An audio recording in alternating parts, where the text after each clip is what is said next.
Siamo soli sul parcheggio oggi. Sì. Ciao Johnny.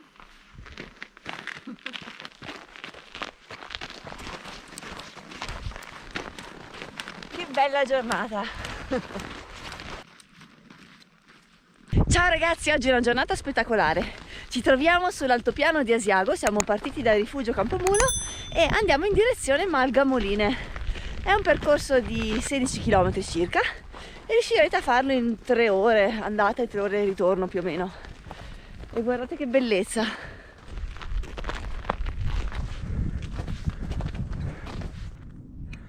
E quello là è Campo Muletto.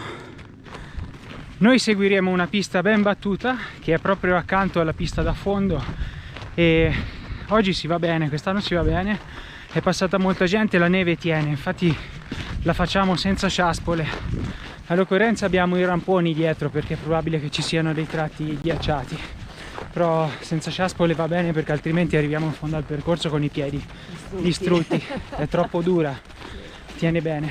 Quando siamo partiti segnava -8, quindi 10 minuti fa, però adesso ci siamo già scaldati, è bastata un po' di salita. No? Questo percorso è adatto a tutti, dicono di difficoltà media, ma media non perché ci siano dislivelli particolari, sono 250 metri di dislivello in tutto, per cui non è che troviamo grandi salite. Il fatto è che è lunghetta, per cui uno può stancarsi, specialmente d'inverno, e poi dopo trovarsi in difficoltà quando è verso Malga Moline, che è chiusa in questo momento, quindi non troviamo ristoro o accoglienza perché è cambiata gestione, si stanno riorganizzando. Comunque è un posto bellissimo, attraverseremo un posto veramente stupendo, poi ve ne parliamo quando siamo più all'interno.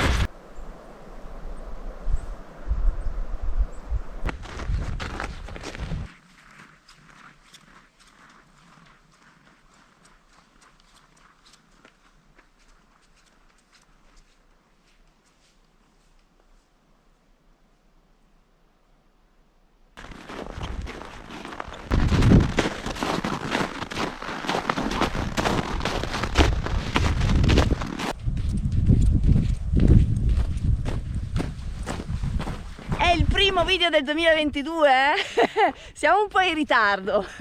Siamo stati in Toscana nel frattempo, abbiamo girato un vlog a San Gimignano, quindi per chi non l'avesse visto vada sul nostro canale, ma siamo stati anche sfortunati con la pioggia, è piovuto parecchio e anche la macchina ci ha fatto degli scherzetti, tuttora non è a posto.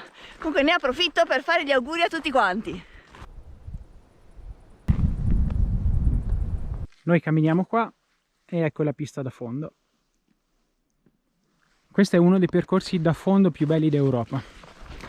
È ampissimo, per gli amanti del fondo qua è un paradiso ragazzi. Provatelo, venite. A me non piace tanto il fondo, preferisco la discesa, però riconosco... te preferisci il fondo, lo so. Però riconosco che è veramente bello bello. Per l'ambiente. Sì. Susa, ma chi dobbiamo ringraziare per i ramponi nuovi? La Befana! La Befana! E chi era la Befana dei ramponi? La Befana dei ramponi era la mia mamma! La Giulia! Ciao mamma! Grazie Giulia, ce li abbiamo dietro e mi sa che poi dopo servono anche.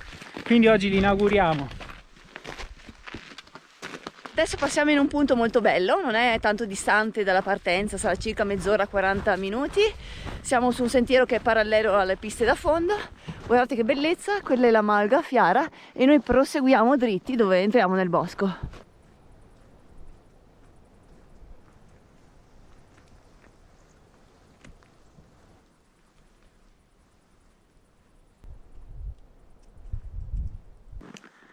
La tana dell'orso.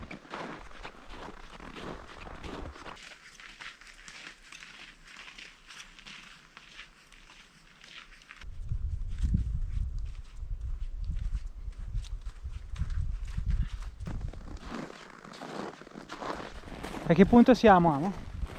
Siamo ancora all'inizio. No dai, non dire No così. dai, scherzo, abbiamo fatto circa un'oretta e abbiamo appena attraversato la pista. Rispetto all'inizio che la neve era ghiacciata, proprio era marmata, adesso è bella friabile. Avrete notato che non c'è con noi Tabù, Allora Susa, lo vuoi dirti perché non c'è con noi Tabù? Sta bene. Tabù sta benissimo, a noi manca tantissimo, ma oggi abbiamo preferito così perché in questi giorni sono successi degli episodi un po' brutti e sono stati sbranati dei cani da dei lupi e quindi abbiamo preferito tenerlo a casa perché facendo anche le riprese dobbiamo averlo sempre sott'occhio. Sempre al guinzaglio, è fondamentale tenerlo al guinzaglio. Sì, facendo le riprese non è possibile, no? Tenerlo sempre al guinzaglio, quindi. Però siamo venuti con lui 2 giorni fa, si è divertito tantissimo qua. Sì. Soltanto che in questo periodo questo è un bosco abbastanza isolato e durante la settimana, oggi è martedì, non passa nessuno anche a sciare e per cui c'è sempre il rischio che gli animali selvatici si avvicinino, a parte che si avvicinano comunque ai centri abitati. E in ogni caso i cani sono molto a rischio, se venite qua teneteli al guinzaglio perché scappano, vanno a cercare i lupi per giocare e poi i lupi non perdonano. Fondamentale il guinzaglio perché per ora tutti questi episodi brutti che sono successi è sempre accaduto quando un cane andava da solo, lontano dal padrone. Se sono al guinzaglio con noi non c'è pericolo. Perché li sente, vuole andare a vedere che cos'è, esatto. Chi è, magari pensa di poterci giocare e poi invece no. L'ultimo episodio, non so se l'avete sentito, ma è stato brutto. Una persona a Folgaria ha perso il setter che gli è scappato proprio perché ha sentito dei lupi, ha sentito un guaito, è andato là, ha trovato il cane sulla neve sbranato, squartato sullo stomaco, lui ne aveva un altro al guinzaglio e quando è arrivato là sul posto si è trovato circondato da 7 lupi. Insomma non proprio piacevole. Praticamente tutto il branco. Un branco è composto dai 7 ai 10 esemplari all'incirca, per cui praticamente là c'era tutto il branco. E ce ne sono tanti ragazzi, per cui occhio sempre di più con i cani. Questo è un argomento, a noi ci dispiace perché Tabù fa parte della squadra e stamani ci è dispiaciuto tanto e ci si chiedeva anche se era giusto fare questa rinuncia, cioè subire un po' una rinuncia, no? Però poi sì, è giusto perché se non vuoi che il cane muoia, i lupi ci sono e andrebbe tenuto al guinzaglio. Noi abbiamo deciso di non portarlo perché non potevamo star sempre con Tabù al guinzaglio. E quindi niente, dai, comunque poi torniamo a casa e lo porto a giocare con le palle di neve. Sì, esatto, sì. Comunque, ecco, non volevamo generare allarmismo, nel senso che non credo che i lupi attaccano l'uomo in maniera così spontanea, deliberata. Spero almeno, cioè io non mi sento di aver paura di questo. Io anzi in cuor mio spero sempre di vederli da lontano per fotografarli o riprenderli. Loro ci sentono sicuramente, se sono vicini scappano, non si avvicinano. Il problema sono sempre i cani, sono loro proprio che fanno da elemento scatenante perché succeda qualcosa. I cani liberi ovviamente. Quindi state tranquilli, camminate sui sentieri, non allontanatevi dai sentieri, state sui sentieri perché sentono bene o male anche gli odori di chi è passato e state tranquilli. Se li vedete penso che potete essere fortunati perché sono fantasmi, è impossibile vederli. Noi tante volte abbiamo provato anche a seguire un po' delle tracce, dei segni sullo zebio. Le cacche del lupo si riconoscono perché hanno sempre il pelo attorcigliato intorno alla cacca e perché mangiano tutto, pelo e cuoio, pelle e via. E ce ne sono tante dietro lo zebio. Le tracce solitamente vanno dritte, sparate, mentre il cane va a zig zag, il lupo va dritto, sparato. Poi c'è anche una piccola differenza sulla orma, sull'impronta, insomma, che se andate su internet lo vedete il disegno, anche se è difficilissimo da riconoscere poi a occhio nudo. Ecco, comunque non volevamo allarmarvi, è soltanto che bene che Tabù, informare, che Tabù a casa. Intanto siamo in un posto super bello. Però ragazzi voglio specificare anche un altro aspetto pensandoci, perché con il fatto che ho detto che se li vedete siete fortunati e che vorrei fotografarli, non vuol dire che io sia a favore del fatto che il lupo è stato reintrodotto sull'altopiano, perché penso che abbiano ragione tutti quelli che fanno attività malgara a lamentarsi. Questo è un territorio da centinaia di anni ormai antropizzato si dice? Antropizzato si dice quando c'è stato l'uomo.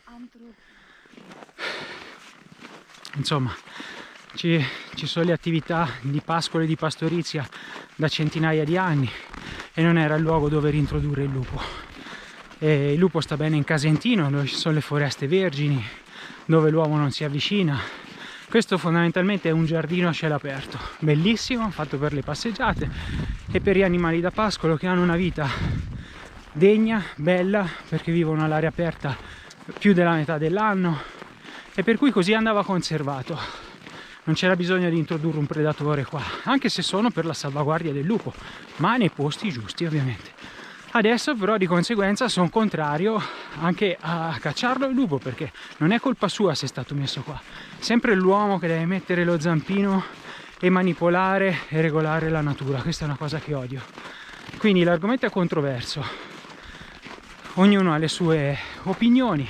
Io penso che la natura vada rispettata e noi bisogna mettere un paletto e un punto di fine a questa continua manipolazione e dire basta, da qui in avanti è così. Ecco, allora se lo mettiamo il paletto adesso, basta, il lupo c'è e viva Dio, e viva Dio.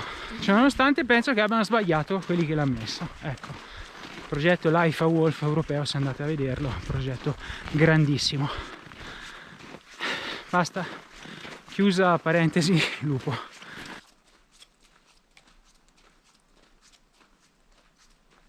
Felicità. Bellino. Happy! Bella la vita, happy!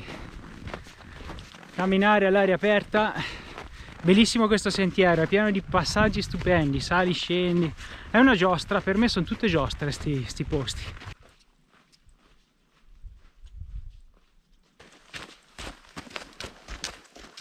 Sì? Bello, Hai no? visto quando i bambini si buttano per terra? Bellino. Vai, Fanno come gli angioletti. fallo se hai il coraggio. Ah, anche no, che sono dopo. No, poi dopo mi bagno tutta.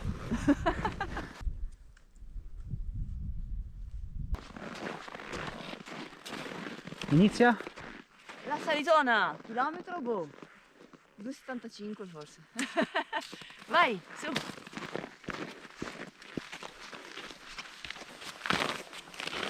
Questo è l'unico tratto che tira un bel po'. Questo è il tratto che tira. Non lo riconoscevo perché è stretto. Qua sono passati solo camminando con le ciaspe. Non è passata, era molto slitta.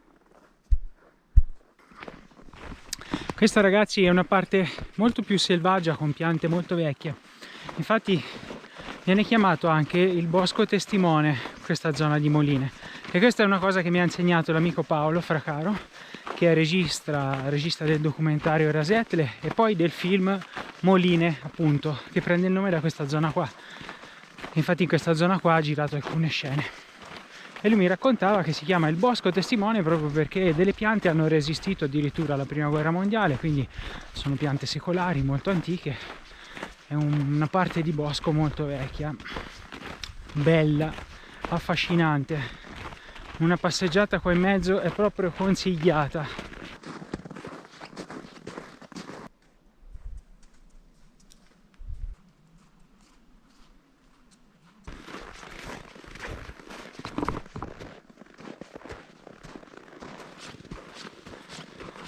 E adesso manca 1,8 km esatti. Esatti.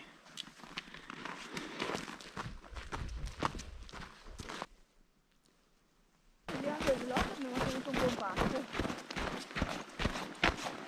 Ciao!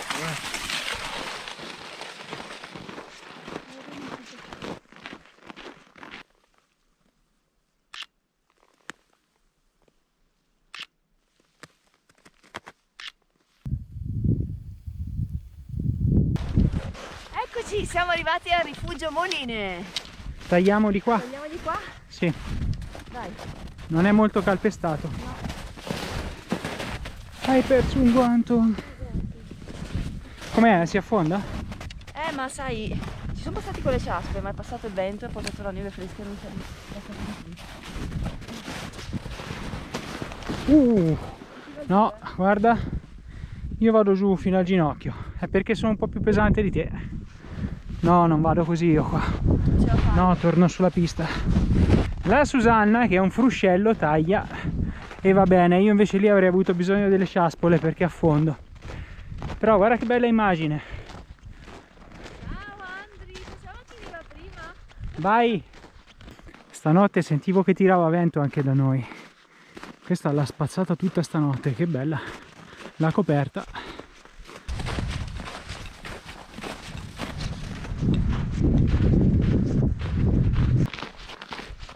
Dai, Andri, sei lento, Ah.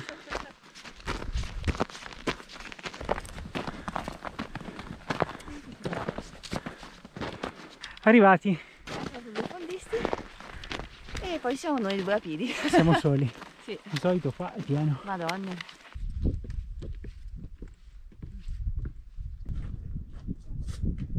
Un bel tè caldo.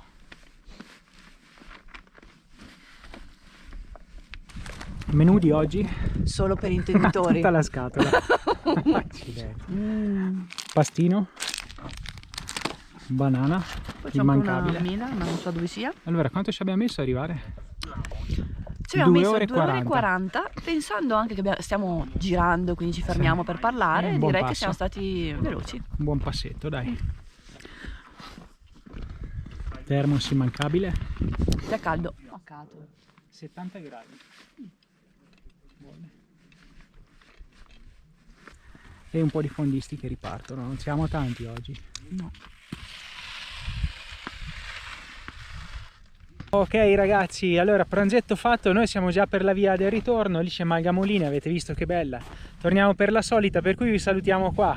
Mi raccomando, per noi è importante, iscrivetevi al canale, attivate la campanellina, mettete un commento, fateci un like. sapere che ci siete. Ecco, per noi è importante. E ci vediamo alla prossima. Ciao Ciao belli.